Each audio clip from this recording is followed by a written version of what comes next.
우리 마음을 주님께 들여올려 함께 고백합시다. 우리에게 도움은 천지를 지으신 여호와의 이름에 있도다.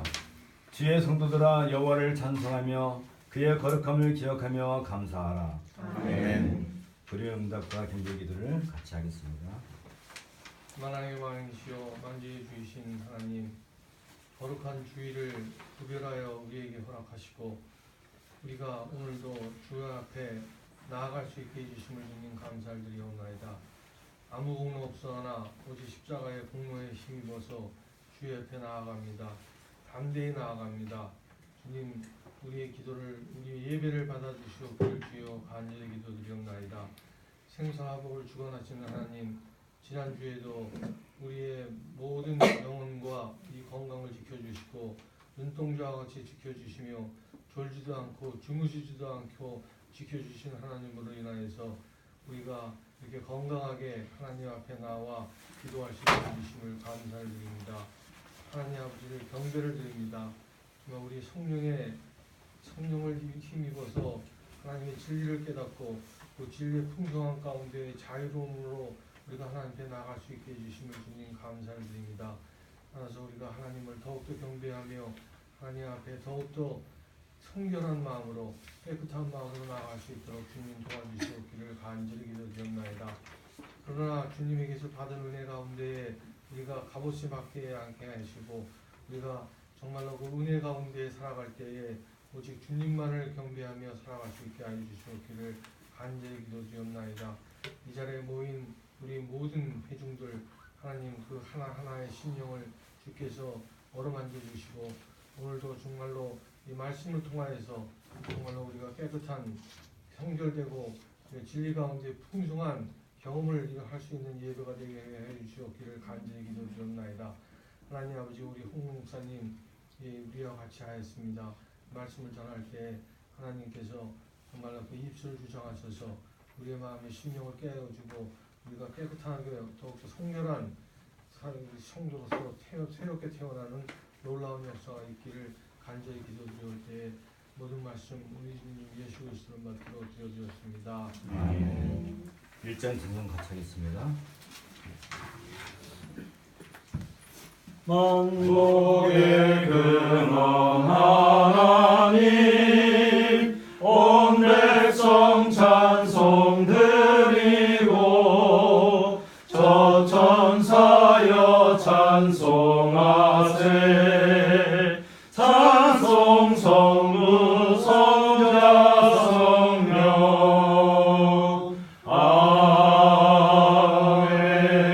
아멘. 자리에 앉아주시고요.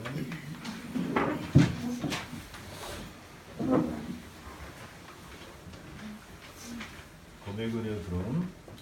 악인은 쫓아오는 데가 없어도 도망하나 의인은 사자같이 담대하니라. 나라는 죄가 있으면 주관자가 많아져도 명철과 지식 있는 사람으로 말미암아 장구하게 되느니라. 가난한 자를 학대하는 가난한 자는 곡식을 남기지 아니하는 포구 같으니라. 아멘.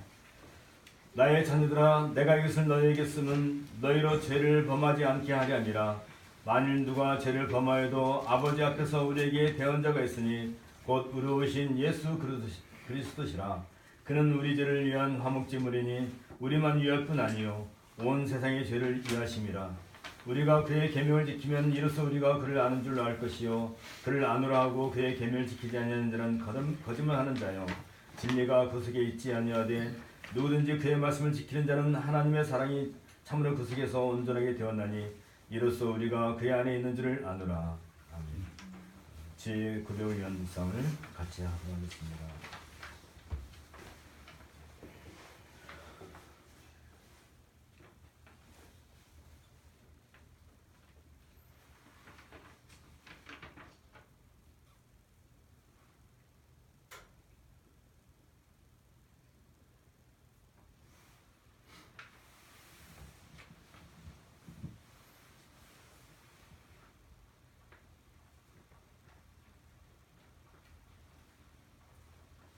사명과 믿음의 응답을 같이 보도록 하겠습니다.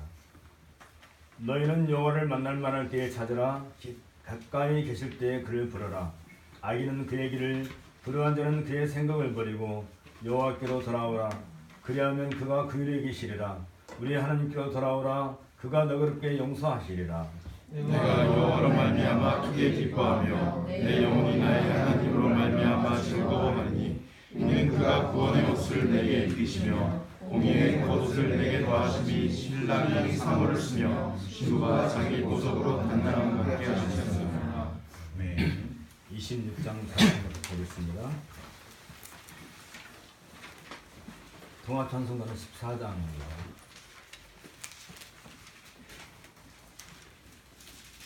통일찬송가는 14장입니다. 구세주를 아는 이를 찬송하고 찬송하세. 마음과 뜻과 임다하여 경배드리세. 주를 알지 못한 이들 주가 친히 인도하사 그의 피로 구속하니 찬송 부르세. 약한 사람 도움받아 시험 중에 참게 되니 모든 죄를 이길 힘은 믿음뿐이라. 진리 대신 우리 주는 영원토록 변함없네. 성도들아 주를 믿어 길이 섬기세. 성경 낭독은 요한복음 11장입니다. 어떤 병자가 있으니 이는 마리아와 그 자매 마르다의 마을 베나디에 사는 나사로라. 이 마리아는 향유를 주께 붓고 머리털로 주의 발을 닦던 자요 병든 나사로는 그의 오라버니더라. 이에 그 노이들이 예수께 사람을 보내어 이르되 주여 보시옵소서 사랑하시는 자가 병들었나이다 하니 예수께서 들으시고 이르시되 이 병은 죽을 병이 아니라 하나님의 영광을 위함이요 하나님의 아들이 이로 말미암아 영광을 받게 하려 함이라 하시더라. 예수께서 본래 마르다와 그 동생과 나사로를 사랑하시더니 나사로가 병들었담을 들으시고 그 계시던 곳에 이틀을 더 유하시고 그 후에 제자들에게 이르시되 유대로 다시 가자 하시니 제자들이 말하되 라삐여 방금도 유대인들이 돌로 치려 하였는데 또 그리로 가시려 하나이까. 예수께서 대답하시되 낮이 12시간이 아니냐. 사람이 낮에 다니면 이 세상의 빛을 보므로 실족하지 아니하고 밤에 다니면 빛이 그 사람 안에 없는 고로 실족하느니라. 이 말씀을 하신 후에 또 이르시되 우리 친구 나사로가 잠들었도다. 그러나 내가 깨우러 가노라. 제자들이 이르되 주여 잠들었으면 낫겠나이다 하더라. 예수는 그의 죽음을 가리켜 말씀하신 것이나 그들은 잠들어 쉬는 것을 가리켜 말씀하신 줄 생각하는지라. 이에 예수께서 밝히 이르시되 나사로가 죽었느니라. 내가 거기 있지 아니한 것을 너희를 위하여 기뻐하노니 이는 너희로 믿게 하려 함이라. 그러나 그에게로 가자 하시니 디드모라고도 하는 도마가 다른 제자들에게 말하되 우리도 주와 함께 죽으러 가자 하니라. 예수께서 와서 보시니 나사로가 무덤에 있은지 이미 나흘이라. 베다니는 예루살렘에서 가깝기가 한 오리쯤 되매 많은 유대인이 마르다와 마리아에게 그 오라비의 일로 위문하러 왔더니 마르다는 예수께서 오신다는 말을 듣고 곧 나가 맞이하되 마리아는 집에 앉았더라. 마르다가 예수께 여짜오되 주께서 여기 계셨더라면 내 오라비가 죽지 아니하였겠나이다. 그러나 나는 이제라도 주께서 무엇이든지 하나님께 구하시는 것을 하나님이 주실 줄을 아나이다. 예수께서 이르시되 내 오라비가 다시 살아나리라. 마르다가 이르되 마지막 날 부활 때에는 다시 살아날 줄을 내가 아나이다. 예수께서 이르시되 나는 부활이요 생명이니 나를 믿는 자는 죽어도 살겠고 무릇 살아서 나를 믿는 자는 영원히 죽지 아니하리니 이것을 내가 믿느냐. 이르되 주여 그러하외다. 주는 그리스도시요 세상에 오시는 하나님의 아들이신 줄 내가 믿나이다. 이 말을 하고 돌아가서 가만히 그 자매 마리아를 불러 말하되 선생님이 오셔서 너를 부르신다 하니 마리아가 이 말을 듣고 급히 일어나 예수께 나아가매 예수는 아직 마을로 들어오지 아니하시고 마르다가 맞이했던 곳에 그대로 계시더라. 마리아가 함께 집에 있어 위로하던 유대인들은 그가 급히 일어나 나가는 것을 보고 국화로 무덤에 가는 줄로 생각하고 따라가더니 마리아가 예수 계신 곳에 가서 배웠고 그 발 앞에 엎드려 이르되 주께서 여기 계셨더라면 내 오라버니가 죽지 아니하였겠나이다 하더라. 예수께서 그가 우는 것과 또 함께 온 유대인들이 우는 것을 보시고 심령에 비통히 여기시고 불쌍히 여기사 이르시되 그를 어디 두었느냐 이르되 주여 와서 보옵소서 하니 예수께서 눈물을 흘리시더라. 이에 유대인들이 말하되 보라 그를 얼마나 사랑하셨는가 하며 그중 어떤 이는 말하되 맹인의 눈을 뜨게 한 이 사람이 그 사람은 죽지 않게 할 수 없었더니 하더라. 이에 예수께서 다시 속으로 비통히 여기시며 무덤에 가시니 무덤이 굴이라 돌로 막았거늘 예수께서 이르시되 돌을 옮겨 놓으라 하시니 그 죽은 자의 누이 마르다가 이르되 주여 죽은 지가 나흘이 되었음에 벌써 냄새가 나나이다. 예수께서 이르시되 내 말이 내가 믿으면 하나님의 영광을 보리라 하지 아니하였느냐 하시니 돌을 옮겨 놓으니 예수께서 눈을 들어 우러러 보시고 이르시되 아버지여 내 말을 들으신 것을 감사하나이다.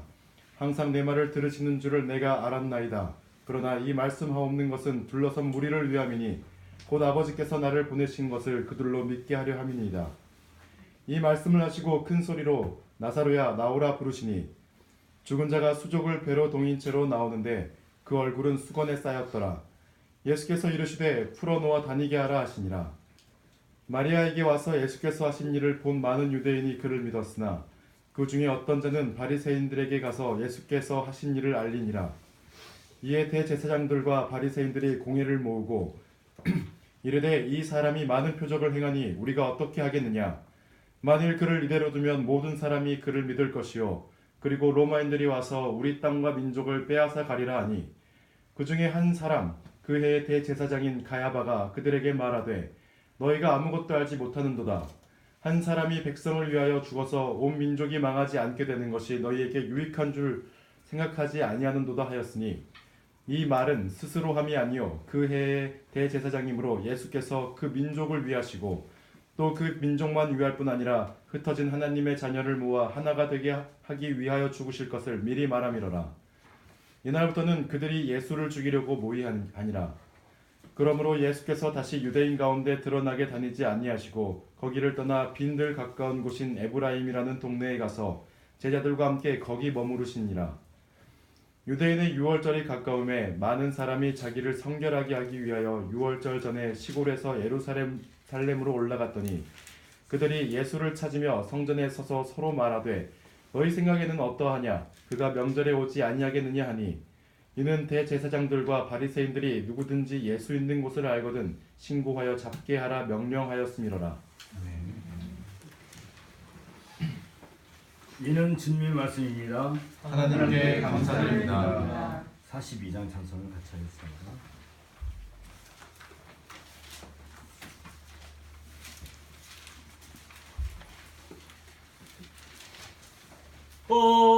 거룩한 주님께 예배를 드리세 무릎을 꿇고서 영광 돌려 금같은 순종과 향기로운 염소를 주님께 바쳐서 경배하세 주 앞에 삼가서 겸손히 행하며 주 너를 언제나 돌보시니 말씀의 위로와 기도의 응답을 내 갈 길 바르게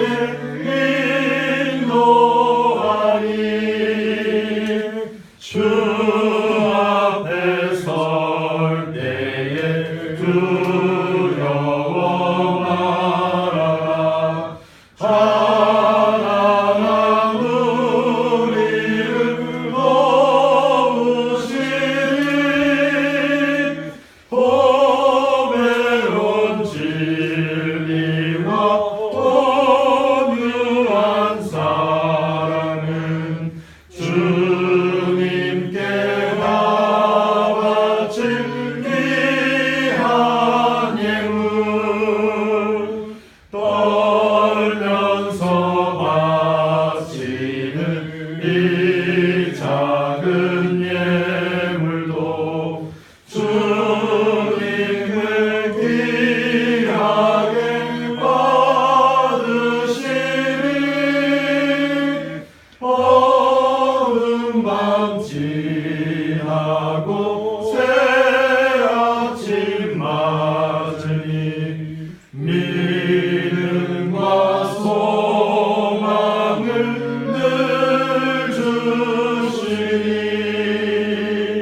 아버지 하나님, 오늘은 주의 거룩한 교회에 속한 가정들과 그 가족들을 위하여 기도합니다. 온 땅에 하나님께서 시시때마다 적절한 곳에 주의 자녀들을 보내실 때 먼저 그 가정을 세우게 하시고 그 가정의 부모와 자녀들을 통하여서 이제 한 마음으로 주님을 섬길 수 있도록 그렇게 은혜를 베푸셨사옵나이다. 주께서 이 땅에 최초의 가정을 만드실 때에도 그래 하셨을 뿐만 아니라 이제 지금도 하나님은 한 가정에 많은 자녀를 주시고 또 그 자녀를 통하여서 날로 번성케 하시되 무엇보다도 하나님의 말씀을 이어받고 개성할 수 있도록 한 가정을 세우셨음을 저희가 알고 있사옵나이다. 또한 이러한 가정 가운데서 우리 자녀들이 잘 자라고 또 말씀 가운데서 양육을 받을 때 그 자녀들이 교회의 거룩한 성도로서 또 교회를 위한 일꾼으로서 인생을 아름답게 하나님께 헌신할 것이며 또 교회를 위하여서 자신들의 인생의 참 목적을 찾아낼 것이옵나이다. 이러한 가운데서 우리 자녀들이 잘 자랄 때 어렸을 때부터 무엇보다도 하나님의 말씀을 잘 듣고 배우고 부모를 통하여서 그 말씀을 통하여서 양육받을 때 그들이 이제 교회 한 지체로서 주의 나라를 세우는 일에 혁혁한 용사들로 세움을 받을 것이옵나이다. 하나님 간절히 바라옵기는 우리 어른 세대들이 이러한 하나님의 거룩한 경륜을 깨닫고 교회를 이룸에 있어서 무엇보다도 한 가정을 세우는 일이 우리에게 얼마나 귀중한 것인가, 또 그 가정을 통해서 우리 교회가 얼마나 큰 힘을 얻을 것인가를 더 바라보고 그것을 또한 소망할 수 있도록 은혜를 더하여 주옵소서. 특히 그러한 믿음의 가정 가운데서 자라는 아이들이 주의 백성들을 통하여서 잘 양육받고 자라나서 이 땅에 주의 복음을 또한 온 땅에 주의 말씀을 전하는 그런 일꾼들로 성장할 수 있도록 은혜를 더하여 주옵소서. 오늘 이 자리에 모인 우리 어린아이들이 장차 우리 교회에 또 우리 민족의 기둥들이 될 것이고 일꾼들이 될 것이며 이들을 통하여서 주께서 친히 당신의 나라를 아름답게 세워나갈 것을 믿사옵나이다. 이들에게 복을 주시고 우리 주님께서 이들을 마다하지 아니하고 안고 복을 주셨던 것처럼 주께서 이 시간에도 이 어린 자녀들에게 귀한 은혜를 더하시고 지혜와 명철을 더 허락하여 주옵소서. 예수님 이름으로 기도하옵나이다. 아멘. 오늘은 홍성원 목사님께서 요한복음 3장 요한 3서 2절 말씀을 가지고 그대의 영혼이 잘된 같이 제목으로 말씀을 전해주셨습니다.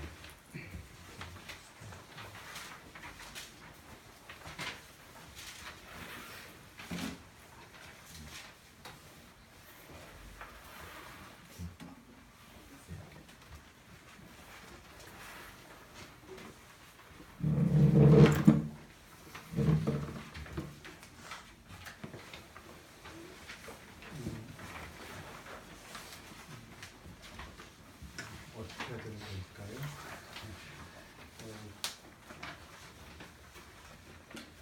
원고를 다 받으셨으니까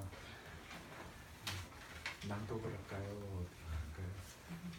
이게 사실은 저희 교회의 오랜 전통이었습니다.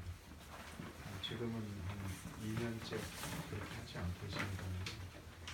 제가 지금 섬기고 있는 피자라는 교회 부임한 게 2006년도 11월 달이었는데 그때부터 지금까지 2년 전까지 매주 예배의 원고 설교 원고를 이렇게 인쇄를 해서 교인들에게 예배 시간 들어올 적에 나눠주고 그리고 설교하고 그리고 그 원고를 집으로 갖고 가서 몇 번이고 읽으면서 묵상을 하도록 그렇게 했습니다. 그러다 보니 어떤 사람에게는 뭐 좀 어색하기도 하고요. 그러나 또 많은 사람들이 한참 젊은 때 유학생들이니까 그 말씀을 읽으면서 많이 도움을 받았다고 얘기를 들었습니다. 한국에서는 그런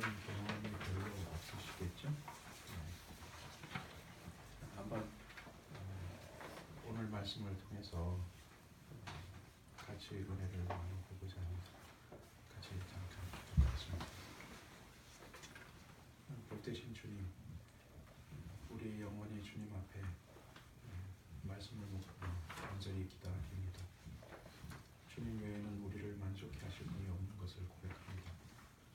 오늘도 주님의 말씀을 통하여서 우리를 위로하시고 격려하시고 세우셔서 이 세상 살아가는 동안에 주님의 자녀로서 마땅히 해야 할 일들을 잘 감당하며 주님의 마음을 기쁘게 해드리는 저희들 될 수 있도록 축복하시고, 오늘의 말씀을 통하여서 주님의 마음을 깨닫고 주께서 우리를 어떻게 기다리고 계시는지 바라보고 계시는지를 잠깐이나마 그리고 조금이나마 깨달을 수 있도록 그 기쁨을 성령으로 말미암아 허락하여 주옵소서.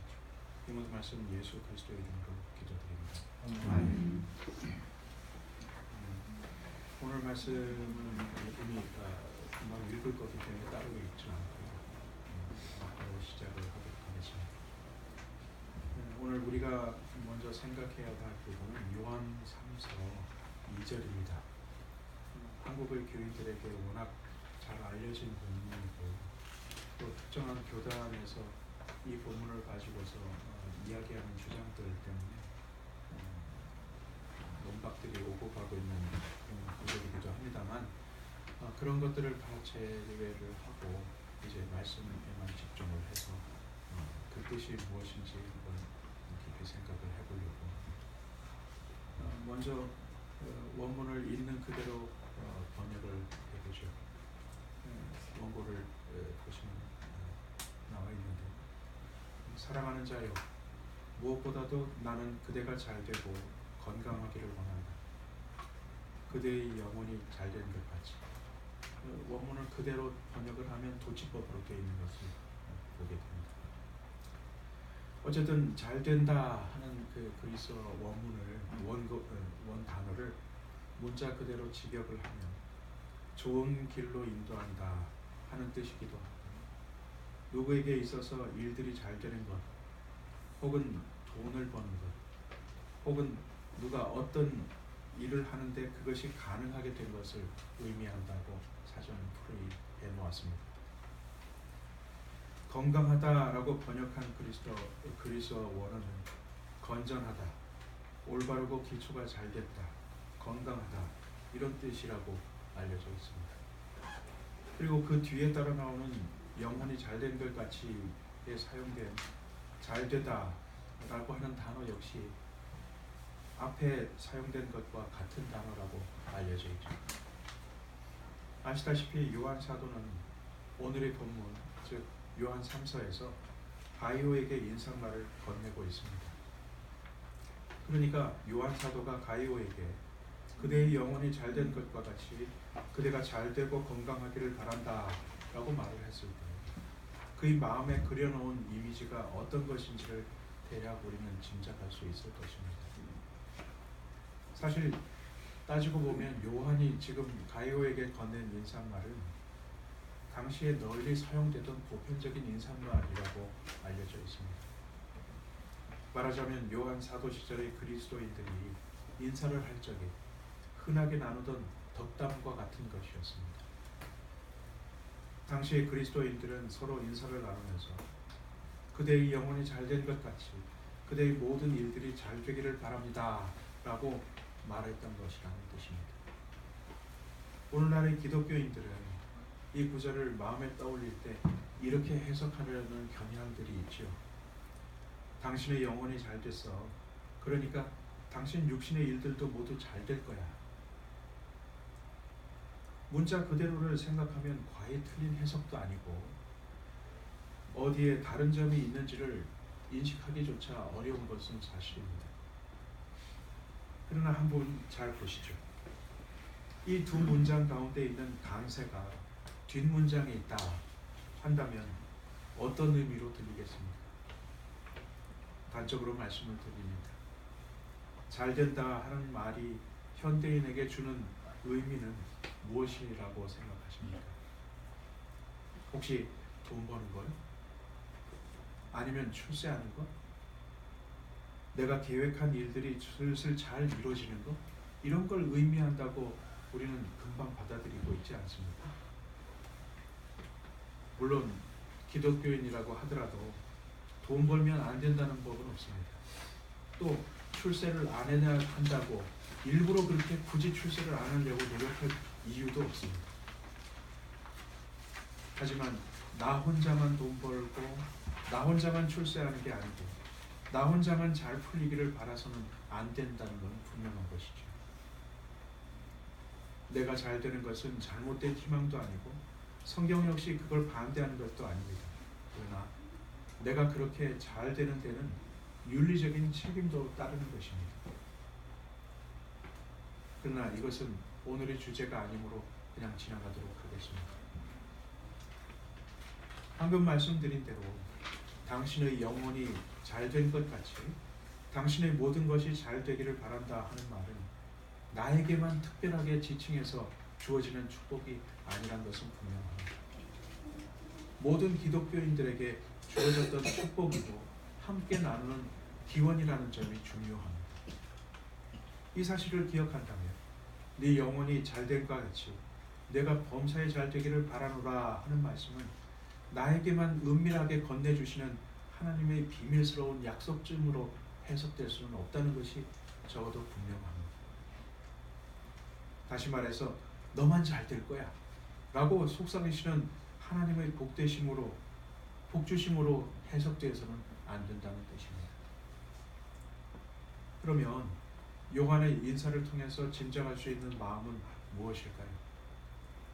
제가 보기에 요한의 인사에서 강세는 앞문장에 있습니다. 왜일까요?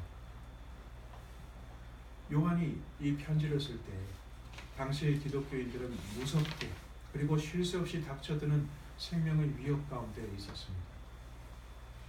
예수를 믿는다는 바로 그 이유 하나 때문에 가족과 떨어져 살아야만 했고 쫓겨다니면서 나그네처럼 살아야만 했습니다.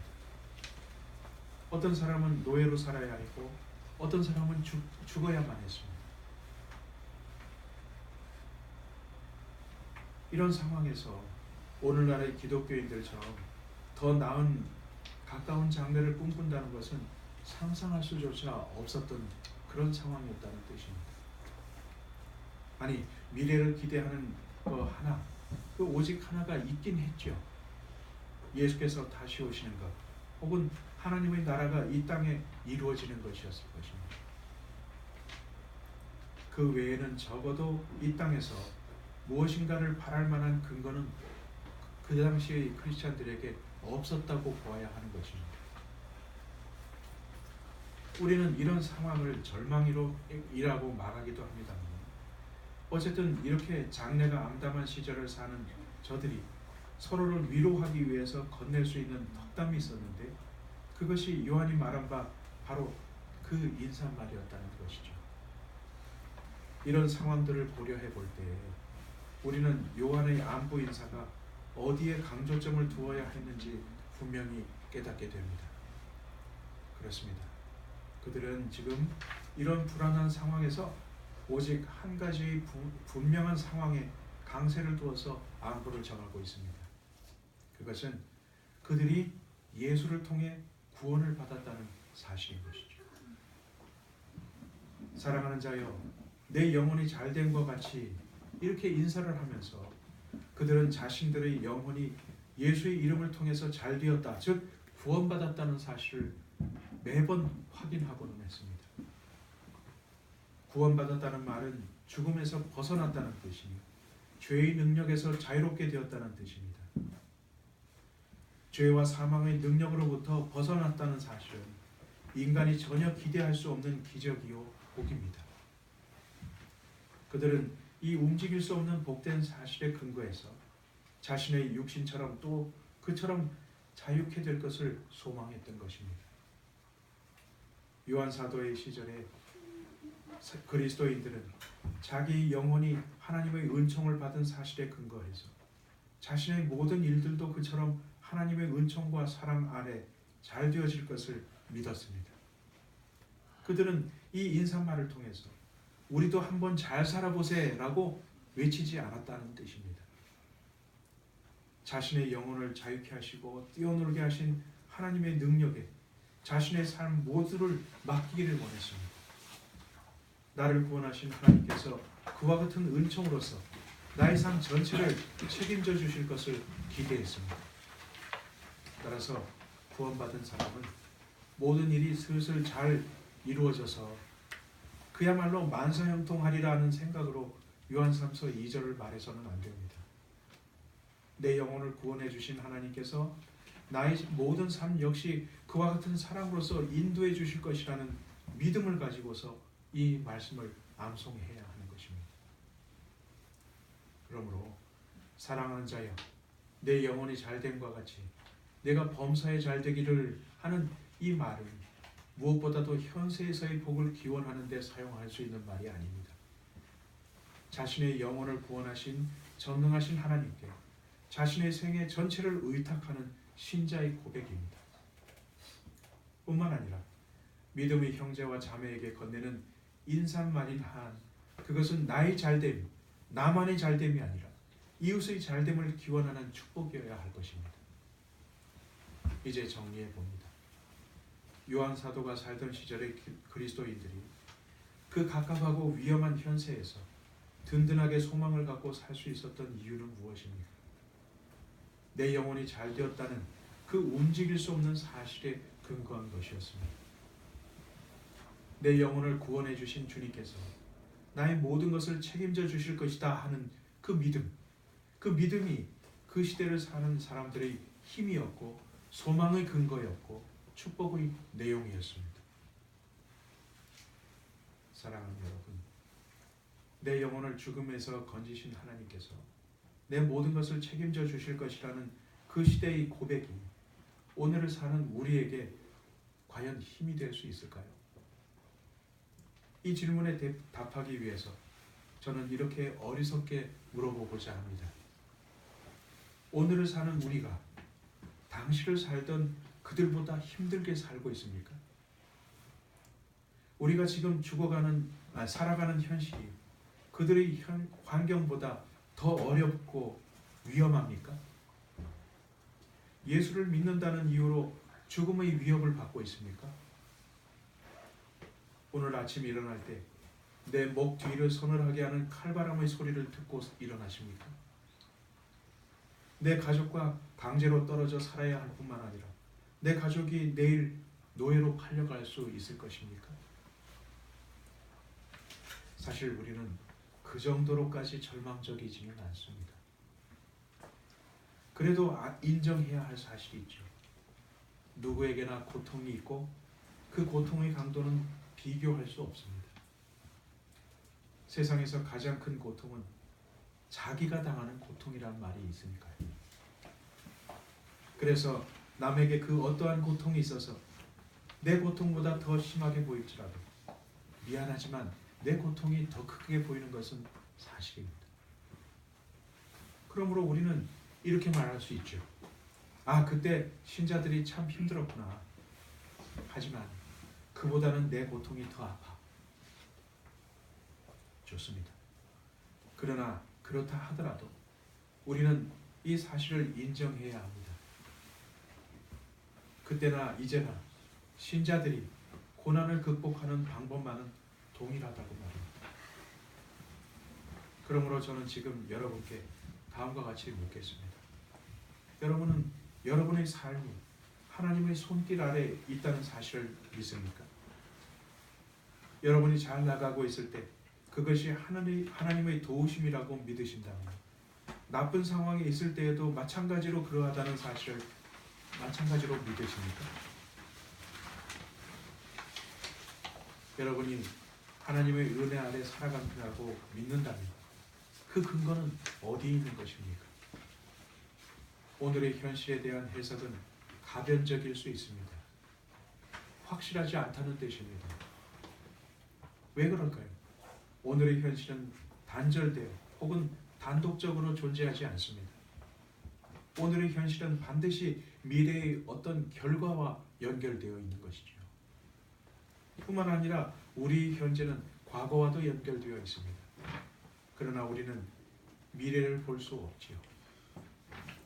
우리는 유한한 존재이기 때문입니다. 어제의 어떤 일이 발전해서 오늘의 일로 일어났는데 이게 미래에 어떻게 될지를 알아야만 우리가 이 일을 온전하게 이해할 수 있지 않겠습니까? 점을 보는 사람들은 점치는 사람이 자신의 과거와 현재를 쪽집게처럼 설명하는데 입을 벌리고 무릎을 치며 감탄하곤 합니다. 얼마나 신기하겠습니까? 그러나 보십시오. 그들의 감탄 그리고 점치는 사람의 능력은 바로 거기까지입니다. 점치는 이의 신통력에 정신을 잃은 사람은 이 사람의 예언에 귀를 기울이고 하지만 그러나 이 예언이 맞을 확률은 거의 없습니다. 왜죠? 귀신이라 하더라도 우리 과거와 현재를 꿰뚫어 보고 있는 그런 귀신이라 하더라도 미래의 일은 모르기 때문입니다. 자기도 모르는 미래를 귀신이 어떻게 맞출 수 있겠습니까? 그럼 귀신이 왜 미래를 모를까요? 쉬운 질문입니다. 미래는 오직 하나님만의 영역이기 때문입니다. 그건 또 왜입니까? 이 세상을 다스리시는 분은 오직 한 분 하나님이시기 때문이죠. 귀신의 힘을 빌어 점을 치는 사람이 이 지경인데 인간의 힘과 지혜로 손가락을 짚어가며 점을 치는 사람의 형편은 어떠하겠습니까? 여기에 이르러 우리는 오늘의 설교 처음으로 다시 돌아가게 됩니다. 우리의 형편이 지금 말로 할 수 없을 만큼 힘에게 없다고 합시다. 내일 우리의 일을 한치도 가늠하기 어렵다고 합시다. 형편이 넉넉할 때 신자와 비신자의 차이를 보기가 쉽지 않습니다. 인간은 누구라도 어려울 때라야 자신의 장래를 진심으로 알고 싶어 하기 때문이죠. 그러나 현재의 삶이 곤고할 때 인간은 비로소 자신의 운명을 알고 싶어 합니다. 우리는 이 궁금함을 이렇게 표현합니다. 나를 향하신 하나님의 뜻은 무엇일까? 하나님의 계획은 무엇일까? 때문에 신자라면 누구라도 어려울 때 슬그머니 예언 기도라도 받아볼까 하는 그런 마음이 일어나곤 하는 것입니다. 간단하게 결론을 말씀드리고자 합니다. 신자에게 있어서 고난은 자기의 주인이 누구인가를 확인하는 시간입니다. 어려운 시간에 우리가 부여잡아야 할 진리는 내가 언제 무엇을 할 것이다, 무엇이 될 것이다, 어떻게 그 문제가 해결될 것이다 하는 예언이 아닙니다. 오늘의 본문처럼 너희 영혼을 구원하신 하나님께서 내 인생을 모두 송두리째 책임져 주실 것이다 하는 확신과 고백인 것입니다. 하나님께서 나를 구원하셨다는 고백, 다시 말해 구원의 확신은 나 나중에 천당 간다 하는 사실만을 의미하지 않습니다. 내 인생의 주인이 누구이신지를 말하는 고백이고 내 인생의 주인이 하나님이시라는 사실을 인정하는 고백입니다. 그 고백은 오늘의 나를 위로하는 말이고 극한의 불확실성과 불안에 흔들리는 내 영혼을 든든하게 서는 힘이고 능력인 것입니다. 따라서 저는 이렇게 말씀드리고자 합니다. 신자에게 있어 구원의 확신은 중요합니다. 그 확신은 과거의 나를 설명하며 현재의 불확실성을 설명합니다. 그리고 나의 미래를 보장하죠. 나그네의 삶, 불안한 시대, 죽음의 그늘을 버타며 살았던 초대교회 시대의 교인들이 오늘을 사는 우리에게 이렇게 위로하고 있습니다. 사랑하는 자여, 내 영혼이 잘됨과 같이 내가 범사에 잘되고 강건하기를 원한다. 이 복된 권면이 우리에게도 절실하지 않습니까? 우리 가운데 어떤 사람은 학교를 정하기 위해, 또 어떤 사람은 직장을 얻기 위해, 다른 사람은 건강 때문에, 이렇게 우리의 염려는 실로 다양하고 그래서 끝이 없습니다. 이런 염려들로 인해서 우리 간과 쓸개가 녹아내립니다. 그러나 이 중에 어떤 것에 대해 우리가 이것만은 내 힘으로 할 수 있다고 자신 있게 말할 수 있겠습니까? 그럼에도 우리는 적어도 우리 현재 가운데 한 가지만은 자신 있게 말할 수 있습니다. 그리스도 예수의 십자가를 통해 내 영혼이 하나님의 자유를 맛볼 수 있게 되었다고 말입니다. 사실 신자의 소망은 바로 이 사실 위에 서 있습니다. 내가 그리스도의 예수의 이름으로 사망의 권세에서 자유케 된 것처럼 나는 그 모든 고통과 범민에서 자유케 될 것을 믿습니다.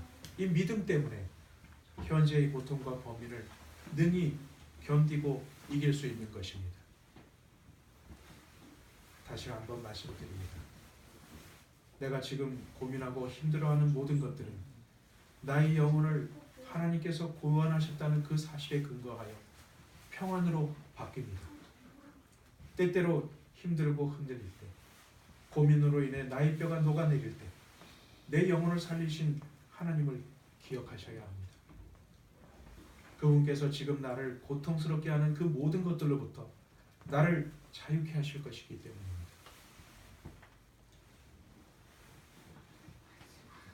때때로 어려울 때마다 저는 짧은 한 문장을 반복해서 고백하곤 합니다.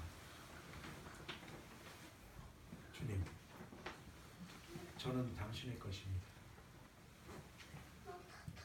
내가 하나님의 것인 것을 인정하는 한, 내가 하나님의 것인 한, 내가 지금 고통하고 범인하는 모든 것들 또한 하나님께서 책임져 주실 것이라는 믿음이 그 고백 속에서 솟아나는 것을 경험합니다. 내 인생이 이렇게 풀릴 것이다. 내가 지금 고민하고 계획하는 모든 일들이 이런 식으로 풀릴 것이라고 하는 것은 우리를 잠깐은 위로할 수 있으나 우리 영혼을 평안으로 인도하지 못합니다. 우리를 만드시고 지금도 다스리시는 하나님께서 우리 영혼을 살리신 것처럼 우리 모든 절망과 고통과 범민들을 책임져 주실 것이라는 고백이 우리에게 나타나기를 원합니다.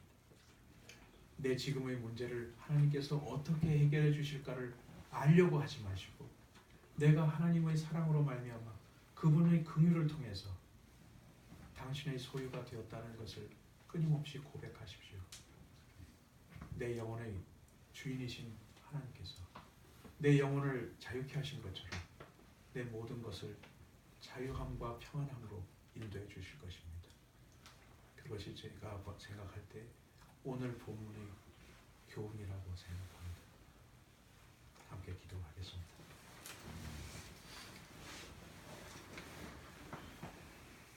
조금 우리 마음이 졸아들고 오금이 졸아드는 그런 고민거리 속에서 나를 향하신 하나님의 뜻이 무엇일까를 간절히 찾는 저희들을 긍휼히 여겨주시기 바랍니다.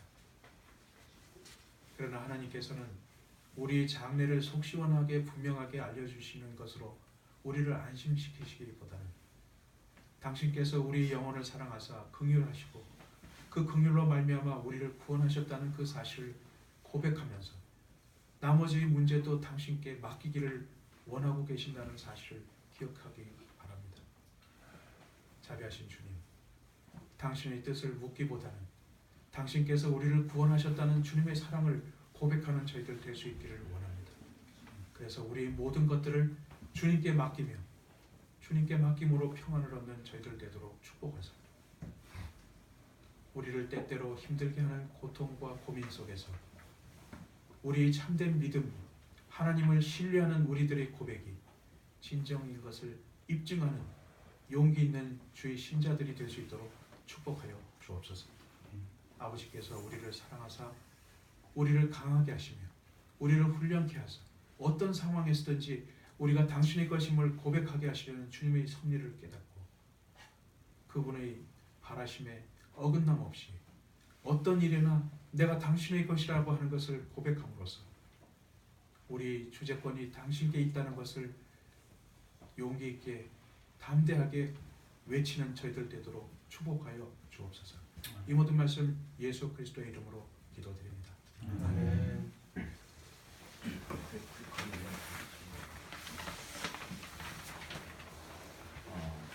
같이 일어나서 29장 찬송하겠습니다.